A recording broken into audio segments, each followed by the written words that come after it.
अज़ीम सूफ़ी बुज़ुर्ग हफ़्ते जे ॿाहिरि शाइर हज़रत सचल सरमस्त जे 205 उर्स जी सरकारी तक़रीबुनि जो इफ़्तिताह सिंध जे वॾे वज़ीर सैयद मुराद अली शाह दरादा पहुची कयो। सैयद मुराद अली शाह जॾहिं दरादा शरीफ़ पहुतो त दरगाह जे सूफ़ी राॻियुनि सचल जा कलाम ॻाए संदसि जो आदर भाउ कयो। उन मौक़े ते दरगाह जे गादी नशीन ख़्वाजा अब्दुल हक़ फारूकी खेसि ऐं संदसि साथियुनि खे गेड़ू रंग जो पटको पारायो। सूबाई वज़ीर सैयद नासिर हुसैन शाह ऐं सैयद ज़ुल्फ़कार हुसैन शाह साणसि गॾु हुआ।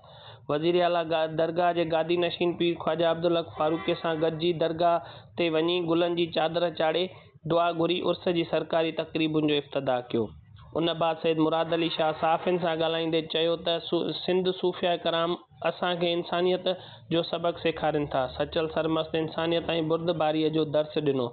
सचल साईं जे ॾिनल तालीमात अॼु बि दुनिया लाइ अमुन लाइ ज़रूरी आहिनि। सचल साईं जो सूफ़ियानी मोहबतूं अमुन ऐं यगानियत वारियूं ॻाल्हियूं सभई असांजे लाइ मशअले राह आहिनि। हिन वधीक चयो त ईरान जे सुप्रीम लीडर आयतुल्ला ख़ामनई जी शहादत ते कराचीअ जूं हालतूं बि ख़राब थियूं। हिन वधीक चयो त सखर खां हैदराबाद ताईं मोटरवे जी तामीरात जो कमु अप्रैल ताईं शुरू थी वेंदो। सेक्रेटरी सिंध बि वफ़ाक़ खे ख़त लिखी जल्द कमु शुरू करण लाइ चयो आहे। कैमरामैन आसिफ राजपूत सां गॾु शकील अहमद शेख, कोशिश डिजिटल, दरादा शरीफ़।